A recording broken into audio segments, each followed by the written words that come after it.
Sometimes in life, maybe there's some dramatic left turn. A lot of my life in the few years before I got sick, going to grad school and getting married, all of it seems so rosy. But there is another side of life, the challenging piece. But that happens to everyone. It's helped me understand vulnerability through a different lens. You experience some sort of trauma that impacts you in a different way. Pieces of your identity are going to change.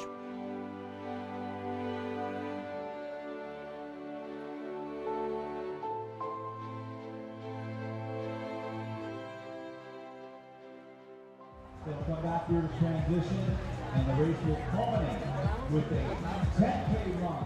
I was never much of an athlete growing up. I was like always the kid who was pretty slow at running, didn't love doing like the mile in gym class, but I slowly just got into it.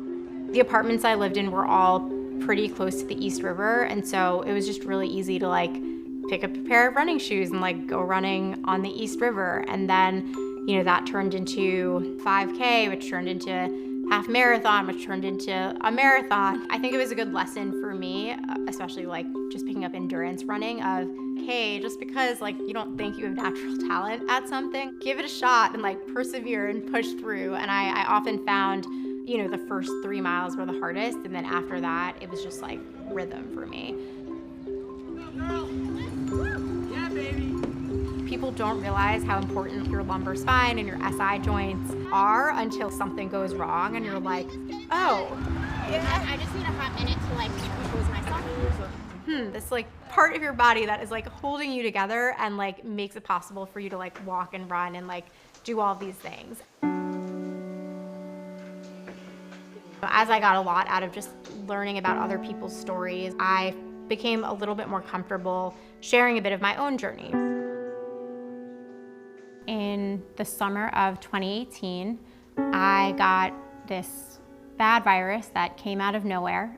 It was a few months after my wedding, was just enjoying the summer, and I figured it would go away in a few weeks. I noticed some really odd things happening to my body, a lot of like musculoskeletal pain that I'd never felt before, especially like around my hips, and other feelings like tingling, massive fatigue beyond anything I'd ever experienced. I was having these weird spasms and my nervous system was just kind of clearly out of control. And I said to my doctor, like, I don't really know much about autoimmune diseases, but I feel like my body is attacking itself. I was under the impression that if something's wrong, you go to a doctor, they tell you what it is, and then it gets fixed. And so it didn't cross my mind that what I was experiencing wasn't just one thing, that it was actually multiple conditions. And as we started to identify and treat, you know, one by one, the tingliness, the fatigue, like some of that dissipated due to other treatments. But what really remained was just the super intense pain around my hips and my spine that I just couldn't shake off no matter how much I worked out or whether I got a massage or,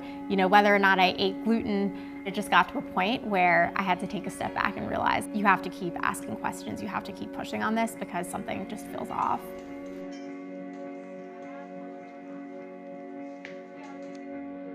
A few months after I started to see a rheumatologist, and after going for an MRI that winter, my doctor confirmed based on what she saw that I had AS.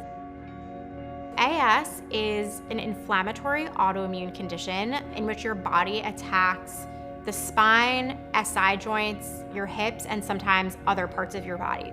You know, for me, when it gets really bad, it can go like up my neck into like my jaw and my head even. It has a genetic component, but can be triggered by an environmental event, which was the case for me. I probably had some very minor form of it, and then this virus thing happened and blew it all up. In terms of what AS feels like, it's pain 100% of the time, which probably sounds really daunting to people who don't live with chronic pain. It's always there, and it's just a matter of how much it's there or like where it's impacting me the most. While I, you know, have like normal muscle strength, it definitely has a huge impact on like mobility, being able to, you know, walk and run, even though I'm just as like strong as I was before.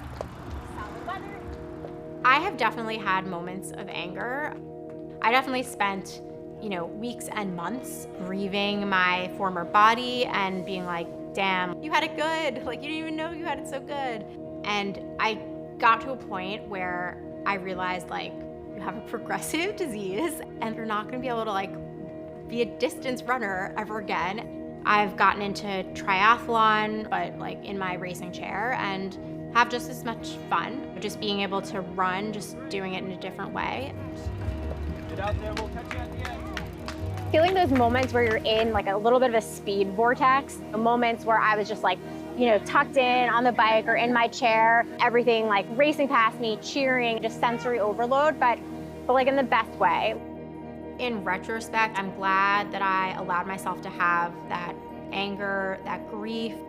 It's a challenging diagnosis, but it's not, you know, a life-ending diagnosis, and there's still so much joy and accomplishment that you can have with this condition.